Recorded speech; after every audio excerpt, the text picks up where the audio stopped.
Okay, so the 26th of May, 2023. I'm doing the washing up, I'm doing the dishes, so I'm just gonna stand by and see what happens. Moderation helps everyone feel safe.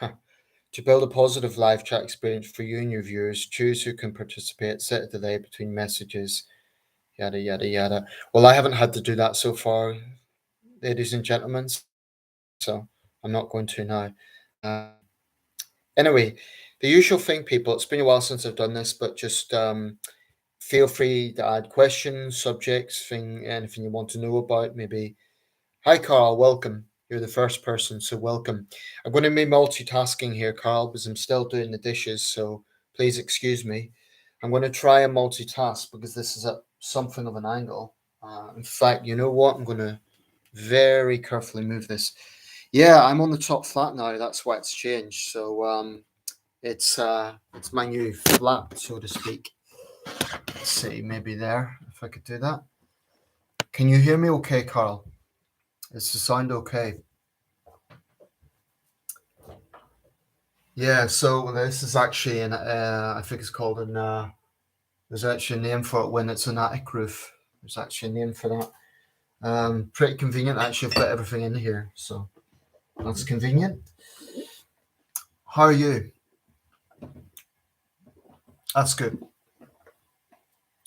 So, how's things in Belfast?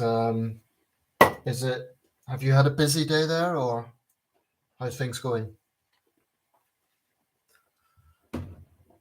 You'll excuse me for sort of speaking at an angle here because, as you can see, I've got literally got the cutlery and cups and stuff.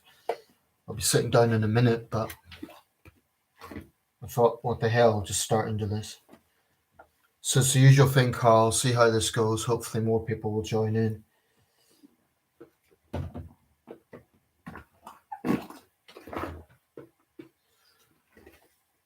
Some people find this tedious. I don't actually mind.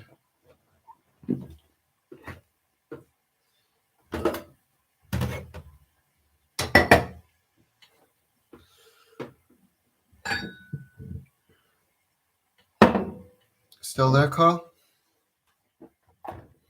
Seems to be going up and down. One thing I should say about this level of the house, the Wi-Fi isn't wonderful. Guy from Sky came recently. He was supposed to install a new connection, but the Wi-Fi goes up and down. I've just finished my last day in college with exams on the 30th of May and the 1st of June. Well done. So, how do you feel about that? Is it kind of a mundane thing where it was coming, or is it like a relief, or how do you feel about it?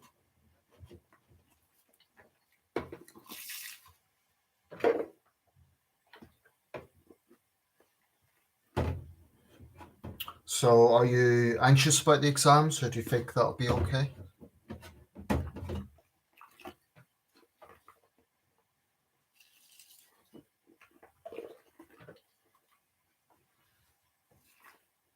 Back for September. So it's like so that's in college. So you mean for this term, right? Carl, can I ask what age are you? I'm sorry, I may have already asked that question, but you mentioned you're in college. So what age are you?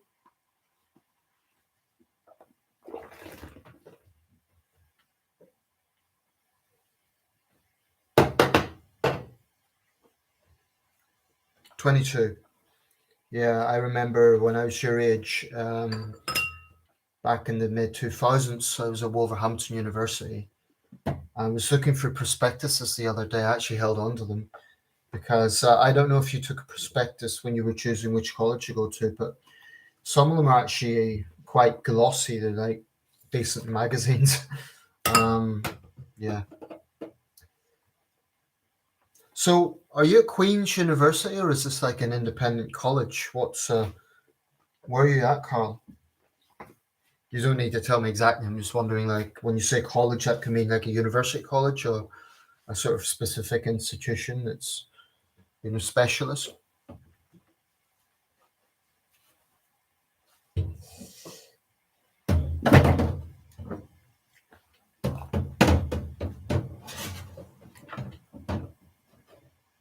Belfast Metropolitan College, right? I'm not familiar with that one. I imagine that's quite new, or what are you studying?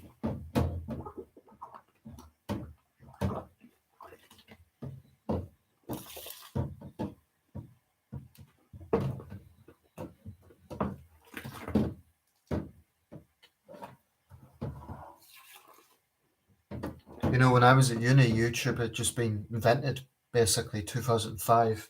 It was a big novelty back then. I knew a group of German guys, and one of them sort of introduced me to this thing, YouTube, and I had no idea what he was talking about. Do you mean location, of course? Course. I mean, like, what subject is it? Business, politics, management, economics, what arts? What are you studying?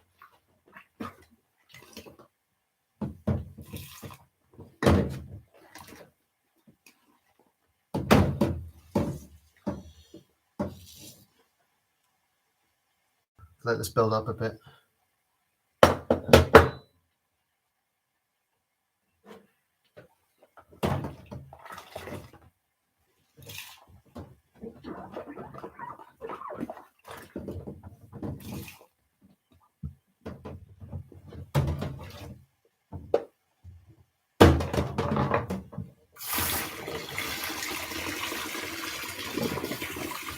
Hi JX, welcome. Sorry about the noise, I'm just running the tap.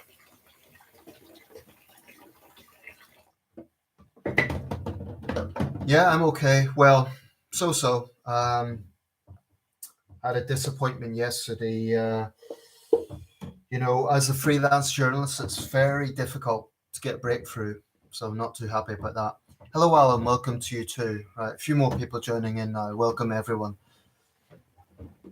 I'm okay. I can't complain. I went out today and I thought I had transferred my money from PayPal, which my student paid me, and I was going to do my groceries today. Then I found out that I hadn't transferred it, which was a bit of an oversight by me. I usually do. But no big problem. The walk was worth it. Getting into the fresh air. It's quiet around here. Home alone at the moment. My parents have went back to see my sister to Scotland. What's your favourite dinner meal? There's a question. To be honest, Alan, I don't really have a favourite. I like pizza. Can't go wrong with pizza. But of course, pizza's very. In Iceland nowadays, they do wood baked pizza, which is decent. It's only £1.65, and it's yeah, I like pizza. I mean, you can't go wrong with it. Of course, you taste the difference with a very basic £1 pizza and one that's a bit more. So yeah, but I don't have a favorite. I'm not a picky eater. I can eat most things. Don't like meat on the bone too much. It's a bit messy, but yeah, I like most things. Recently, me and my parents have been getting a lot of Indian and Chinese takeaways, and we found two particularly good ones in Sunderland. Nazrul's Tandoori in Sunderland. It's very good. Except we made the mistake of ordering a vindaloo recently, and it was like fire. Um, but favorite? No, I don't really have a favorite. Seafood, like seafood. Yeah, that's right, Carl. I try to just have balanced, basically. But I don't have a specific favorite food. Yesterday, for example, had a pasta mix. You know, I'll get the pasta, put Swedish meatballs in it, or I could put tuna or something, and I just like variation.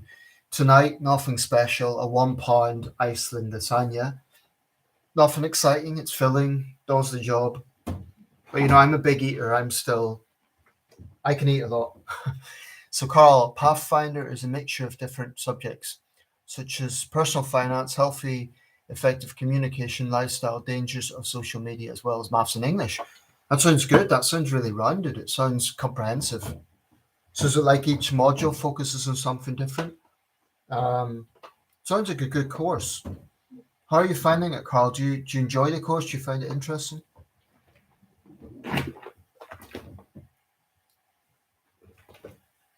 So, Alan, what's your favorite food?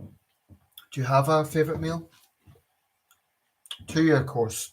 Yeah, mine was 3 years, but I dropped out. I done journalism and editorial design, but was not what I was expecting, so I dropped out. Yeah, it's history. Um, 2 years is quite short actually for a college or university course. Most of them are 3 years, from what I gather.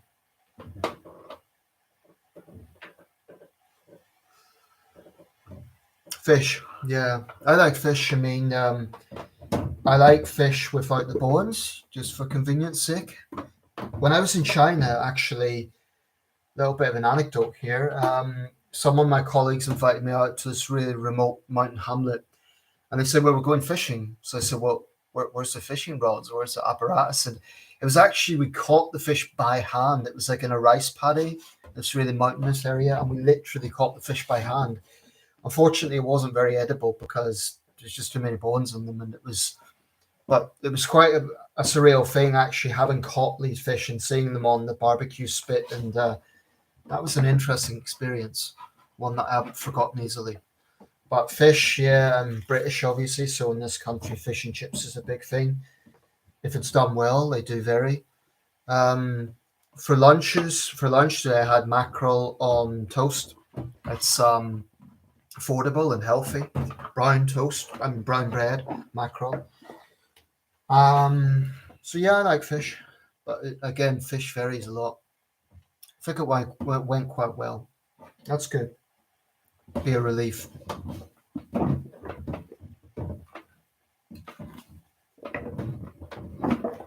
If I just cut myself on the side of this flask, you can see it's quite sharp at the end there.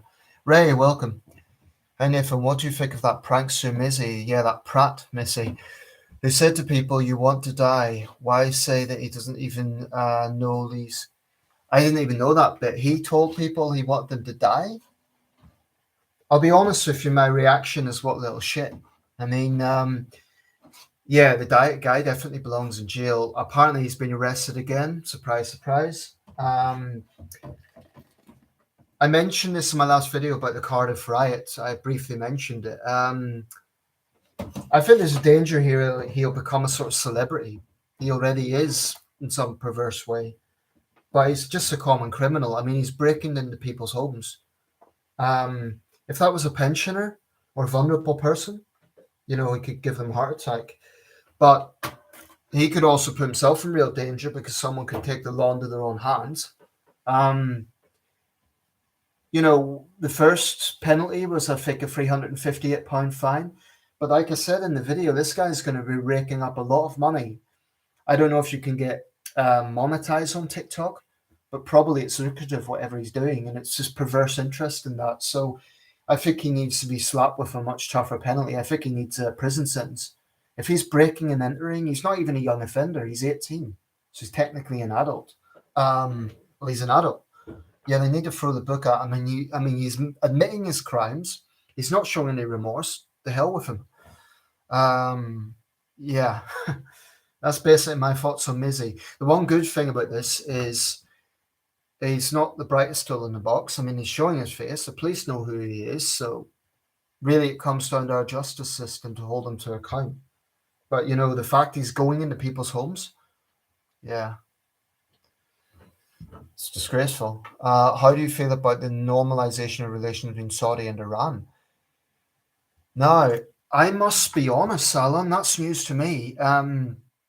Recent news-wise, I followed the G7, the death of Tina Turner. Was that a development today? I haven't watched the news today. So, what's happened? Was there a summit or something? I mean, usually I'm up to date with this stuff, but I must admit I'm not quite sure what you're referring to. I'd say it's probably a good thing for reducing tensions in the region, although they're both pretty vile regimes. But if nothing else, at least it prevents or reduces chance of war. So I suppose we should welcome that. But honestly, I don't know the details. Maybe you could mention a bit more about that. Though I don't really have a favorite subject. Well, that's a good thing, Carl. With your course, it seems to have a bit of everything.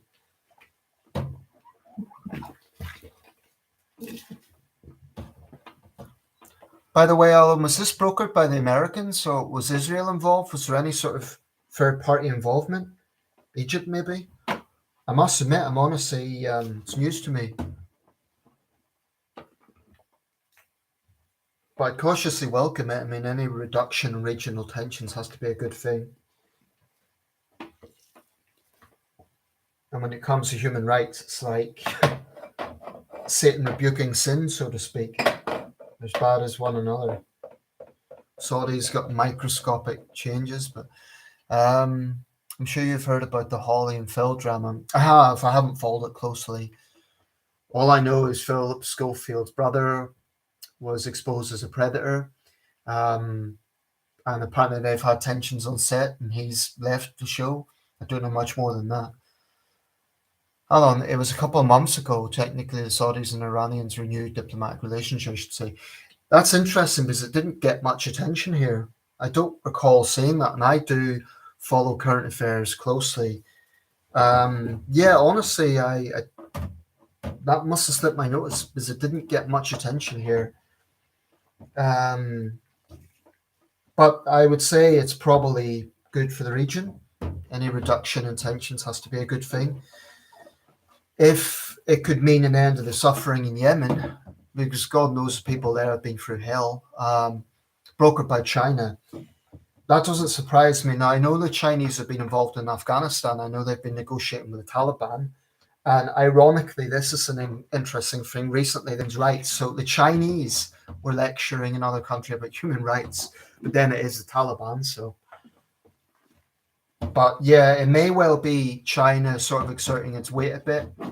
But for the region, it's a good thing if it reduces tensions. But I would say what implications does it have for Yemen? Because of course they're both waging a proxy war there. In the case of Saudi, a direct war, and that is one of the most dismal places on earth. So if it can reduce the fighting in Yemen completely, that would be a good thing.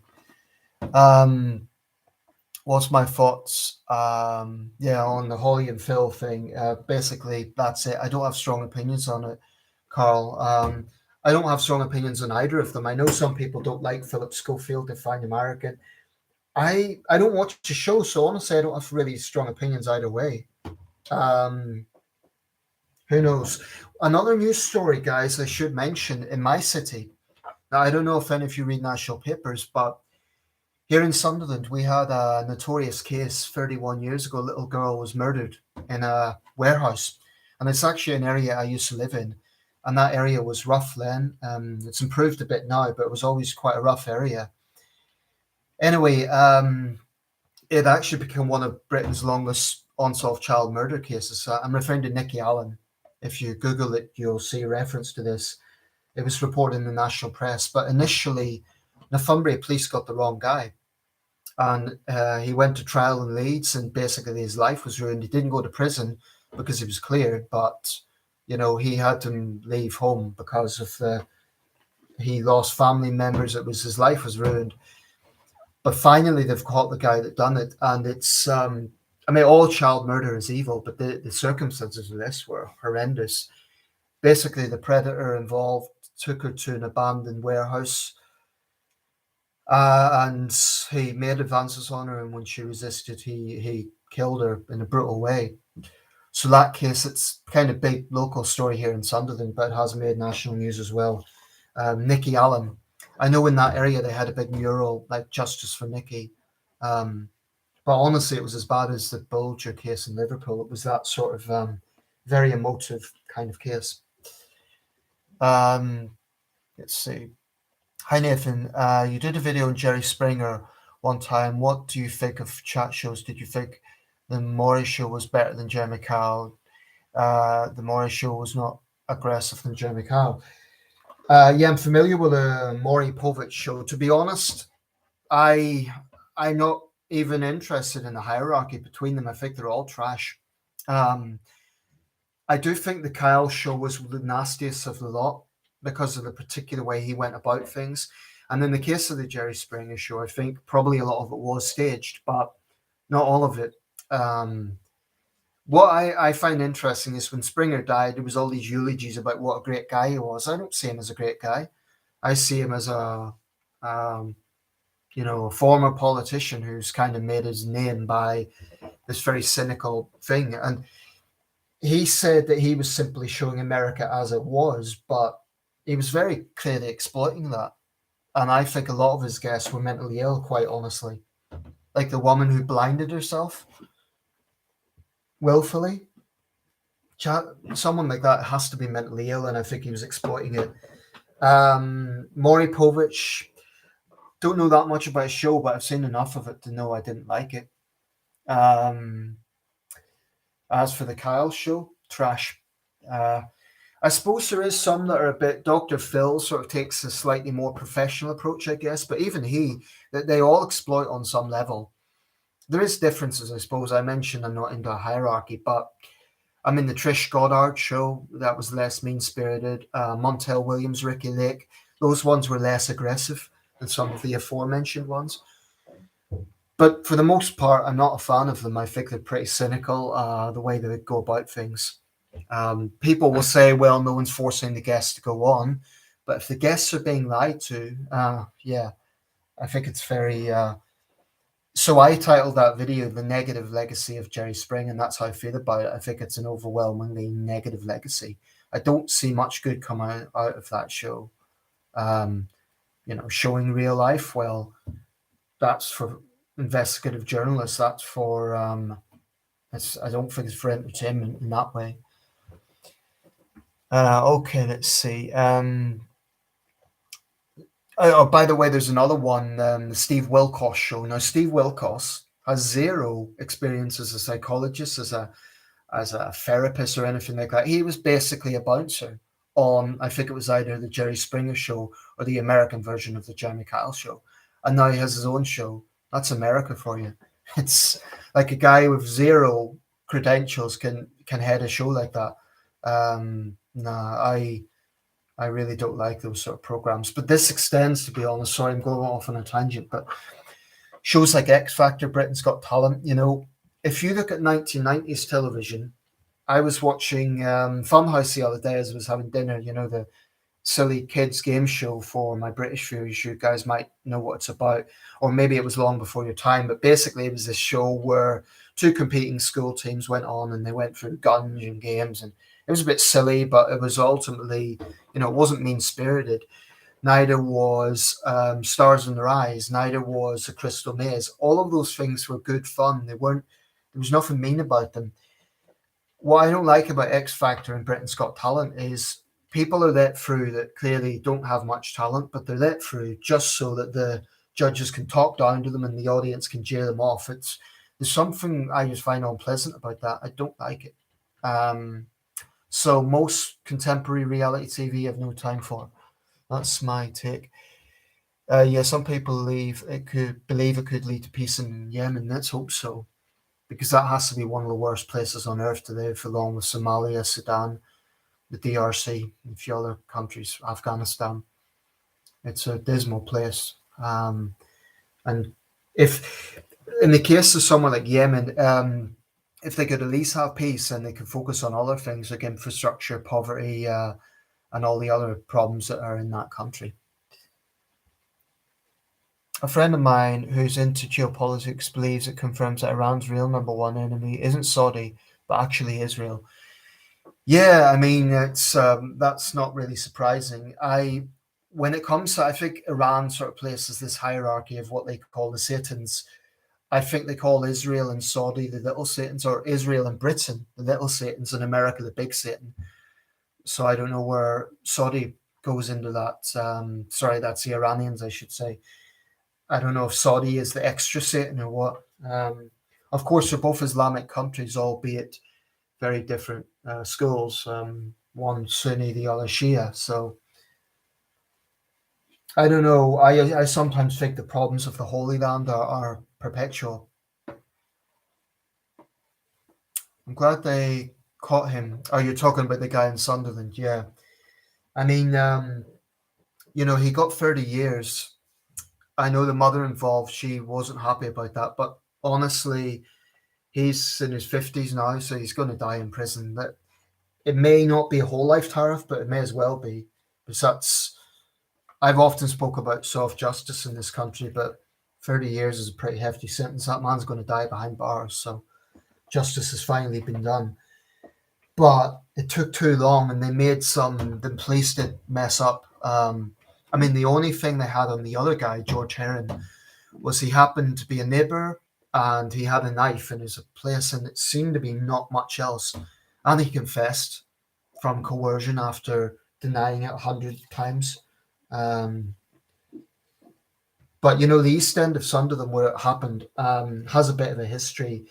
It's the first place in England where cholera broke out in the 1831 pandemic. And there's a lot of old Georgian buildings down there. And at the time that Nicky Allen was killed, she was a day younger than me. There was still some of those existing tenement buildings, or garths they were called, in Sunderland. And they were grim places. They were the rabbit warrens, crime infested. So it was a perfect breeding ground for that sort of crime. And I don't know if you guys are familiar with the film The Lovely Bones of Saoirse Ronan, based on the book by Alice Sebold. But I was watching that with my mum this week. Very, very moving. It's a dark subject matter. I won't say too much, but basically about, because this is revealed early in the film, a 14-year-old girl who's murdered by a predator, and basically what happens next. Check it out if you can. Hi Nathan, is Britain the only country who has a problem with illegal immigration? I don't think Canada, Australia, USA has problems with mass migration. Well, America certainly does on the southern border. That's a huge issue in Texas and New Mexico and places like that. It's definitely a big issue there.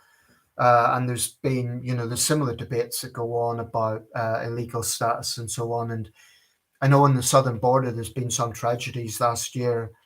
I think it was last year, there was a lorry full of migrants who had suffocated to death.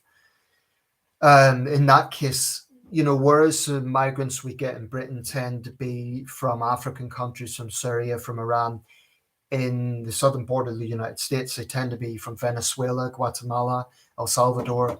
And in those cases, it's just the danger in their own countries. But I always look at this as a complex issue. I don't think it's black and white. We're an island nation. We are a densely populated nation, so we have to have controls. But I have personally known people who've come to this country, a young Iranian guy who's a Christian, and I know the things that he went through. Now, technically, he was illegal, but I don't think they always make the legal process straightforward. That's part of the problem. I think that the Home Office can complicate things that don't need to be complicated. But there's no easy answers to this. But certainly, I think the Australians are much stricter. I don't know about Canada. I'm sure I don't think Australia and Canada have quite the same issues as the UK and the US. But actually, when we're talking about migration, I believe Pakistan and Turkey are the two countries with the highest rate of immigrants or migrants in the world. Refugees, I should say. External refugees, if I've got that right. Far, far, far higher than the UK. I have mixed feelings. I mean, one hand, there's a human compassion side there. I think, what sort of desperation would someone have to get on a flimsy boat, cross the channel, knowing that it's dangerous, and take those sort of risks? On the other hand, there are people that clearly shouldn't be here with, views that are not compatible to Western democracy. So, let's see. Have you been following the Turkish elections? Somewhat. Yeah, I know a few Turks online, and they've certainly been following it closely. I know it's went on to the second runoff. Looks like Erdogan might win re-election. I hope not. Personally, I think that would be bad. I mean, the man's an Islamist, and I don't think he can be trusted. I think I know the Blair Faith Institute. This is the institute set up by Tony Blair, called it the most important election of 2023. And there's been some big elections this year in Nigeria. In let's see, what other ones have we had? There's another big country recently had an election, but certainly this is perhaps the most important because of the geopolitical significance of it. So I'll be watching that second round closely. I hope Erdogan doesn't win, but I don't know. It's too close for comfort. I must admit, I don't know a great deal about his rival, Mr. Kirakadoglu, if I'm pronouncing that name correctly. Please excuse me, Alon. I know you're Turkish, so please excuse my poor pronunciation. But um, based on what I know, I hope that he prevails. Yeah, I think it could be a very grave situation if Erdogan is re-elected, because we'll see more of his autocracy, more of his personality cult, dare I say. I think it's a bad situation for journalists, for freedom of speech, for a lot of different areas. Whereas if his rival wins, that means better relations with the West, which I welcome, of course. So I'll definitely be following that second round closely. I think it's on the 29th, isn't it?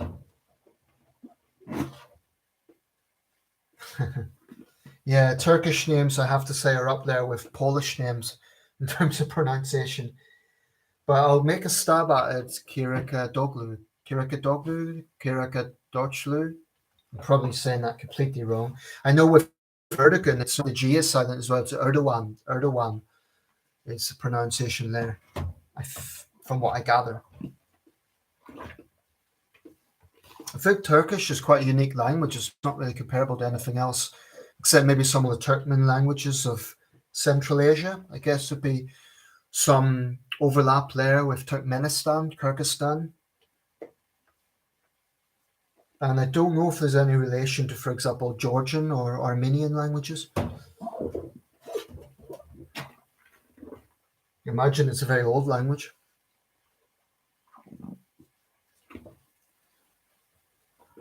I actually bought a Turkish phrase book when I was at university. No particular reason. I bought a series of them: French, German, Spanish, Italian, Norwegian. Because at that time I was hanging out with particular students from particular countries, and I just thought I'll get a phrase book. And I really didn't need to because it was in the UK, but I guess I was trying to be a smart arse and never really put them to use.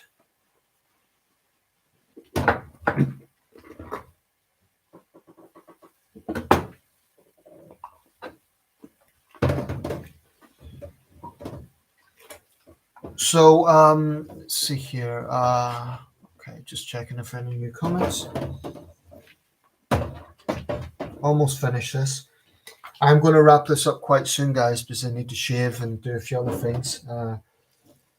But I think it's been a good live stream. So thank you all for tuning in. What have you been up to today, Alan? Have you had a busy day?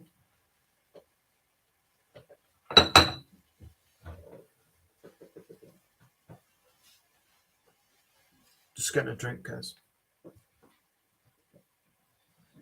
My Joey Tribbiani mug, if anyone watches Friends. Won't hold it too close because we'll spill this all over my laptop. This is Joey doesn't share food. A series of them for the other cast members as well.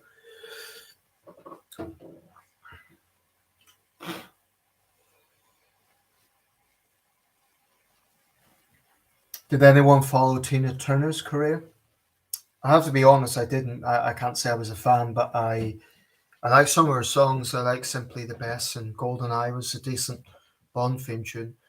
I was thinking it reminds me of like Whitney Houston and David Bowie and other famous singers. There's always that sort of outpouring, and it's a certain reaction that you get that you don't get, for example, with politicians or business people or others in the same way.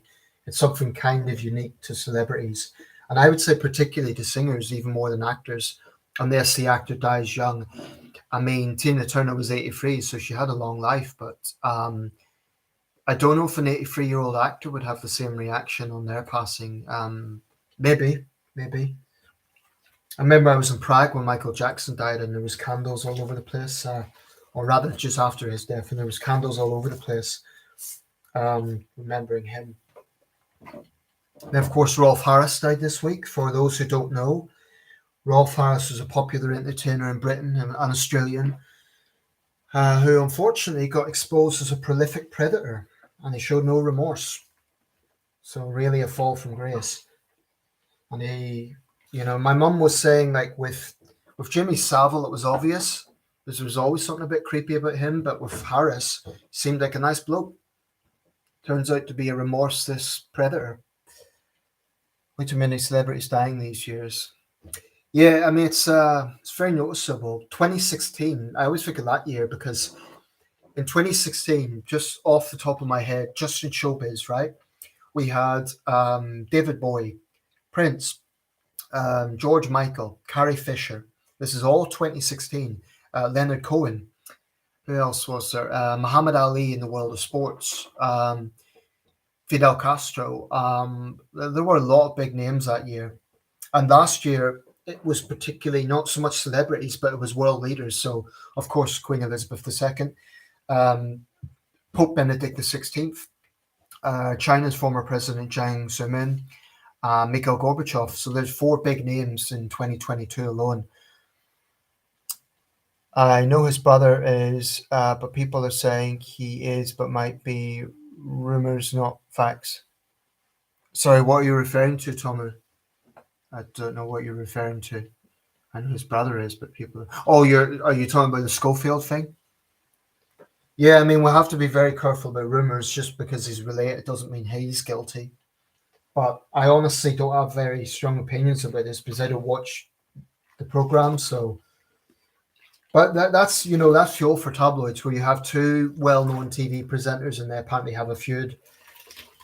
I was watching the X Files earlier. I don't know if any of you guys watched that show in the 90s, 2000s. Apparently, David Duchovny and Gillian Anderson did not get on for a long time. Yeah, it's hard to imagine Mulder without Scully and so on. She's coming up a really interesting journey from an American science fiction show to playing British period roles. She played Lady Mountbatten in Viceroy's House, and she was Margaret Thatcher in The Crown. Henry Kissinger just turned 100 tomorrow. I heard actually it was a few weeks ago he turned 100. Maybe there's some discrepancy over his birthday, but he's 100 anyway. Yeah, that'll be a big one because he's such a prolific statesman and a controversial figure, of course. So, be a lot of coverage. I think there'll be a lot of discussion when he passes. Jimmy Carter, of course, is in hospice care, but I'm a little confused by that because my understanding was hospice care is when someone is basically dying, but that was 3 months ago now, so he seems to be holding out. I mean, he seems to be physically tough for his age, right up until the end, he was building houses and everything. So. I mean, I'm just thinking, I have this grasp of ages and so on. In the world of acting, we've got Clint Eastwood and Gene Hackman. They're both in their mid-90s. One of the last names from the golden age of Hollywood, Sophia Loren, although I must admit I've not really seen any of her films. In politics, it's Jimmy Carter, of course. Thinking around the world, Manmohan Singh, the former Prime Minister of India. I'm just thinking of older world leaders. The Pope, actually, 86 now, and his health isn't wonderful. I know in 1978, the year of three popes. So it may be that actually he abdicates. So maybe Benedict set a precedent. And I was thinking, I wonder will Charles abdicate at some point to sort of set a new precedent. No, not yet. He will have probably a decent reign, but I think something tells me he might abdicate at some point just to set a new precedent. I don't know. Because I'm thinking, he watched his mother's funeral, then maybe knowing what Charles is like, knowing what the king is like, he might not want his son to go through that. So he might not want William to go through that, so he might abdicate instead. Do you think there will be any events that can cause a Conservative government to fall and call an earlier general election? I mean, they're the governing party, so they will want to cling on to power as long as possible. But I think if there's a few more ministerial scandals, like big ones, they'll be forced to. The circumstances will be such that, I mean, ultimately, it's only the governing party can call a general election, which arguably is unfair, but or maybe not, because then you'd have general elections every year and you'd have no stability. But I think, the Braverman thing, on paper it might sound trivial enough. She was caught speeding, she paid the fine, but I think it's the underhand way in which she went about it, getting civil servants to arrange a private course. I think there is a perception the Tories are pretty corrupt. And I think they've shown it with their arrogance of power. This idea that Tory ministers should somehow get away with it time and time again. And, the Daily Mail was calling it a witch hunt. Well, at what point does a witch hunt become, well, actually, it's just people getting tired of Tory ministers constantly getting off the hook? I know Rab had to resign, but that was on bullying allegations as opposed to a specific incident. Um, okay, so yeah, that's the answer, Carl. I think it would take a big ministerial scandal, but other than that, I think we're going to see it at some point in 2024. Hi Nathan, you just did a video on Just Stop Oil, Lowe's Just Stop Oil protests. I think these Just Stop Oil people are mentally ill. Yeah, the police need to do something about it. It's getting out of hand. I agree, Ray. I think that they keep calling themselves ordinary people. Well, ordinary people do not do this to the public. They just don't. I'll come back to this. I'm just going to drain the sink, okay? Just bear with me a second.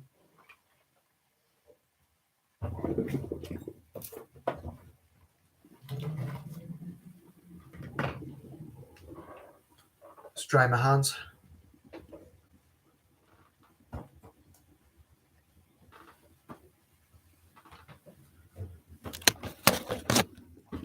So, guys, I don't know if you can see the shaking effect. On my end, the screen is going all over the place. It's like the static appearing. I don't know if you can actually see that or not. Can you see that? Maybe it's just on my end. No, no, not sitting on a piano. There is actually a piano downstairs, but just got a mental image there of me sitting on a piano. Yeah, but Ray, I totally agree. I basically can't stand them. They really rub me up the wrong way. And here's the irony: I'm not even a driver. I haven't been personally affected by them. But I'll be honest, two of my former neighbours are just stop oil activists. I even saw one of them in a news report. They're gone from here now, and I often wonder, if I saw them again, because I do feel very strongly about this, and I have contempt for the organization, how that conversation would play out. Would it be very awkward? Because, when you live for people, there's sort of a veneer of civility with neighbors. Um, this is still shaking like crazy. It's been doing this for a long time. I do have another laptop, but 1 second, guys. I'm just trying to. I don't see static. Yeah, I guess you wouldn't because I'm talking into the camera and it's. Well, that's good to know, but it's going pretty crazy on my end. But yeah, I want to talk a little bit more about Just Stop Oil because I do feel that this is going to get out of hand. I mean, I had hoped, like I said in the video, in 2023 they'd sort of settle down a little bit. Then we start seeing individual stunts like the one at the snooker event. Now they're back to their same old tactics of just pissing off the public. Um, I felt sorry for the builder who was held up, and he lost his rag. He attacked them. I don't think he threw punches, but he dragged the banners from them, and he was clearly very irate. I don't blame him. Um, I think at some point someone will lash out, and there'll be violence. Someone will punch one of them, or and some of them are older. So I see a situation developing where maybe one of the older ones like falls back, or they have a heart attack or something, and then a member of the public is held liable. But that is the fault of the police. I mean, the police are saying they have to work within guidelines, and I get that. But I think it has to be asked, well, wait a second, during the pandemic, you guys were everywhere. The slightest infraction, you were turned up on cue. Yet you have a fringe group that's holding the public hostage, infuriating people, causing mass disruption, and it's like a hands off approach. Why? So I do think the police have questions to answer, and I think they've enabled them. Um, but I agree, Ray. I think that a lot of them probably are mentally unbalanced. I think they probably genuinely fear that we're all going to die and the world's on fire and it's all like that narrative is dystopian. Now, I'm not a climate change denier. I do think there is problems with a heating planet. I do think there's evidence of that, but I also don't share their doomsday prophecies that billions will die in a few years. I think it's scaremongering. I think what they're doing, particularly with young people, is downright immoral. They're scaring the hell out of young people who already have anxieties from all the pressures of university and that life. So, um, and I remember when I was that age, and I know some of you guys are that age now. It can be misleading because you feel powerful, you feel you want to rebel, you want a great cause, and that's fine. But in order for something to succeed, you have to get the public on board. And what I do not understand about these groups is they have utterly and completely failed, yet they continue. Now, that to me is madness, to keep doing something that is not working and yet keep doing it. And they have the arrogance to say that they've got no choice. Like, oh, the government has made us aggravate the public. The level of delusion, the level of arrogance, the level of I could talk about this a lot because I do feel that it's I think there's a danger that they could go to terroristic sabotage, um, where they actually Toxicolic Grenade. He hasn't come into this live chat, but he made a good point that at some point they could actually look at that. They could, yeah. I fear that one of them, some renegades, like maybe offshoots of them, will maybe plant a bomb on a railway line, or this has happened before. Um, So the slow walking is clearly intended to disrupt the public. I think it's crazy that the police can't just drag them off the road. It's crazy, crazy, and infuriating. And I think the police really need to be aware of perception when they're handcuffing people for losing their temper. That looks like they're tone deaf. It really does. If that guy was a builder trying to get to work, but what if you had someone who was trying to get their sick child to hospital? Are the police actually going to handcuff that person? No, I don't think they should. Um, and I don't really accept that their hands are tied. I think if they really, really wanted to, they could take more robust action. How's public opinion in Britain now towards helping Ukraine with military aid? Is it starting to turn like the US and Germany? Well, I know the Prime Minister Sunak has announced that if Putin's sort of game is to wait it out and hope that the West will get tired of this, that's a mistake. And he's pledged that the support will be ongoing. But there is a practical side, which is that we do have limited supplies. And ultimately, there must always be reserves to protect this country. The responsibility of any government, first and foremost, is its own protection. I mean, the protection of the country it represents. Um, So I do wonder at some point will it simply run out? I mean, the fighting in eastern Ukraine is fierce, it's intense. The Ukrainians, by necessity, are using up a lot of this ammunition very quickly. So at some point, I think the only way it can be sustainable is if we have a major sort of production rate, which could provide jobs. There could be something in that, but I've long felt that there is a danger of war fatigue. And goodness knows, British people haven't, just like Americans and Germans, we haven't been directly through this. We don't know what Ukrainians are going through, but I think there is a danger that people will just see this as just another conflict, and so say, "Oh, Ukraine again." I think it's already happened. Now we had the Eurovision in Liverpool, and to be fair to Liverpool, there was a lot of focus on Ukraine. It was a big thing, but Zelensky, I think he needs to understand also that the priority of Britain is to defend Britain. But he's also right to say that this can't be seen as a solely Ukrainian problem, because if Russia prevails in Ukraine, if God forbid Russia takes over the country, I don't think it's going to happen. In fact, I think the signs now that Russia itself is fragmenting and there is serious, serious unease in Russia. But let's just say that Russia did take over Ukraine. Then what? Then it's the Baltic states, and it just becomes a sweeping, dark curtain of Putinism across Europe. I think that would be profoundly dangerous. That's why I've always seen it as bigger than Ukraine itself, as important as Ukraine is from a humanitarian point of view. I think it would be a mistake to see it just as Ukraine. The same in the Far East. The problem with Taiwan is not just Taiwan, it goes beyond that. I need a drink. My mouth's quite parched at the moment. Let's see. So, yeah, to answer your question, I think There is a risk of public fatigue, and people, the longer things go on, people start getting into conspiracy theories. And I know there's people who question Zelensky's motivations. What I see is a leader just trying his level best to protect his country and doing everything he can.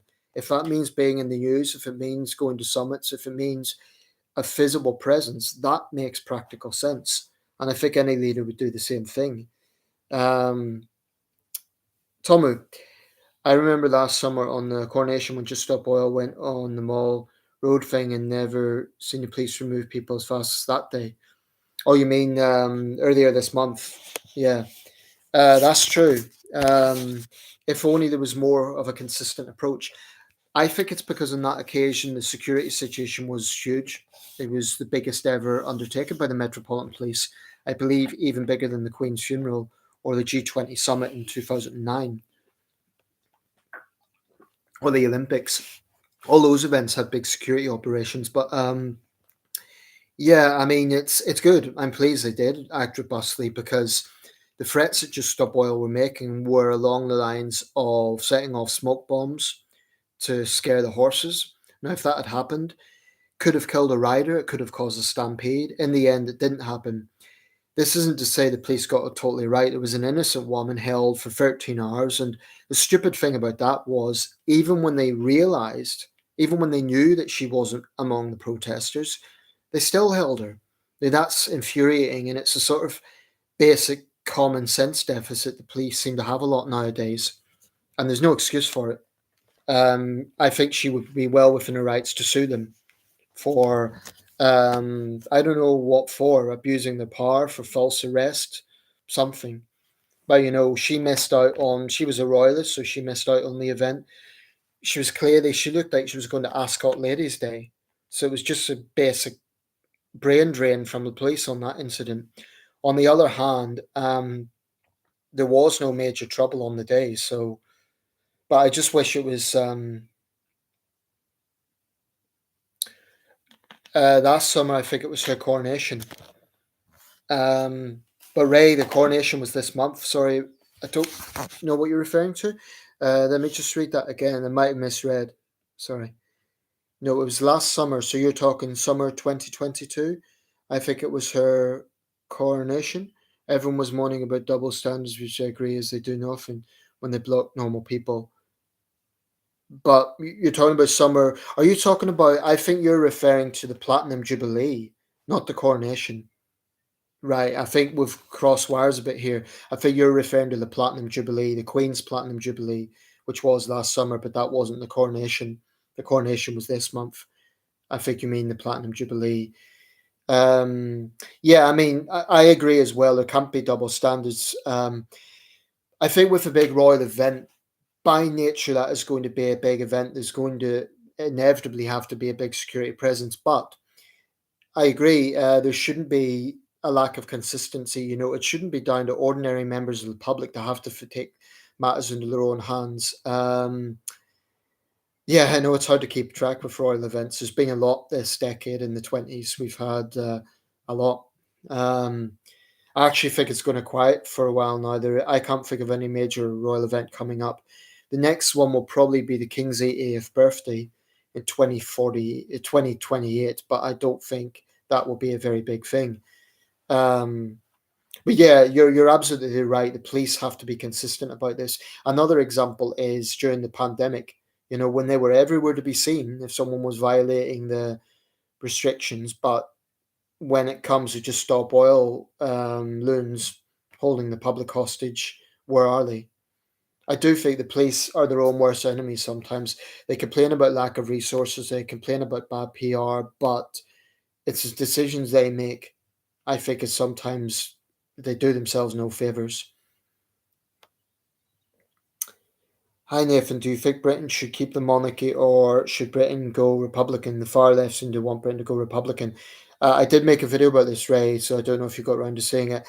I'm a royalist, but I always put the caveat that I'm a moderate royalist because I don't worship the king, I don't worship his family. I like the history side of it, and I'll be honest,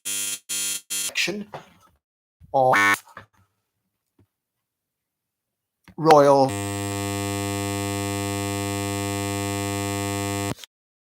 Basically, this is just to sum it up. I made a whole video about this, so I'm not going to talk about this too much. But basically, I understand the Republican argument that we shouldn't have a hereditary head of state with all that privilege. But the most equal societies in the world are actually the Nordic states, which are all monarchies. So it's a misconception that republics automatically have a more egalitarian society. If you look at some of the problems in the United States and France, for that matter, they're republics. For me, it's also something I think is underestimated. It's culture. I think monarchy is a very, very deep part of British culture in a way that far transcends, for example, the monarchy in Spain or the monarchy in Belgium. I think the British monarchy it's really is part of our national identity, and I think Republicans underestimate that. I respect their opinions. I think they should have a right to their opinions, but I just don't see it happening. The other thing is don't broke what isn't, or don't fix what isn't broken. Monarchy's not perfect. The Windsors have their internal problems, certainly the Harry and Meghan saga, the Prince Andrew situation, but overall, I just don't see. I don't think it's a priority for this country. To the other thing is actual. They need to Republicans need to consider just how much this would involve. It would mean absolutely everything that has royal in the title: Royal Navy, Royal Air Force, Royal Mint, Royal Mail, you name it. All of that would need to be disestablished, and the cost of that and the tumult of that, I think, would be vast. I just don't see it. Your computer turns into an angry robot when you move too fast, by the way. So, Tomo, you can see the static because I was asking this earlier and the others said they couldn't see the static. So, can you see the static? Because there's something wrong with the screen at the moment. Have I heard the news of what happened in Belgorod, Russia? Yeah, I mean, that's, of course, they're going to blame the Ukrainians. Who knows? Who knows? It might actually be the Ukrainians. They have some technology that's capable of that, but their number one priority is protecting their homeland and doing everything they can within Ukrainian territory to expel the Russian invaders. So it would be a bit of a waste of their resources, I think, to go into Russia. Although it would make sense, like, well, this is how it feels, kind of in terms of, let's give them a bit of fire for once. I think it's more likely that we're seeing the emergence of, if not a full Russian civil war, a sort of insurgency in Russia itself, or simply the ineptitude of the Russian military. They may well have bombed their own city. In fact, they did recently. Of course, they'll blame the Ukrainians, but yeah, that could be a situation that develops fast. So I'll be interested to see what develops. Don't see static, but it just goes crazy in the audio when you move too fast sometimes. So you mean my voice gets faster, or the sound goes off, or I mean I'm staying still at the moment. I'm just sitting down, so it shouldn't be doing that. Do you know if King Charles has been put on the money yet? Apparently, they did circulate 50 pences and 10 pences, but I'm yet to see anything. But to be honest, it's not really surprising. Apparently, 10 years after Elizabeth II came to the throne, as late as the 1960s, they were still using the currency of her father, George VI. And the reason is because it's expensive. It's a lot to change from one monarch to another, the ciphers and post boxes. That's why we're not seeing that anytime soon, and we might never see it. I hope we do actually for cultural reasons. I like the King's cipher, the CR. I think it's a nice design, so I hope we do see it. Um, it's a new reign. We're in the Carolean age now, the second Carolean age. There's been three King Charleses, but actually the first King Charles, that was called the Caroline Age. Charles II, the Carolean Age, so therefore we're in the second Carolean Age. But yeah, I'm keeping my eyes out for it. I know they're in circulation, so we should see it soon. But basically, anything with Elizabeth II is going to be legal tender for a very long time because there's just so much of it. There's billions and billions of coins out there that are with Elizabeth II on them. So that is not going to change anytime soon. Just sound glitchy. Can't hear you, but just sounds like an angry robot. Don't happen much. Is it okay at the moment?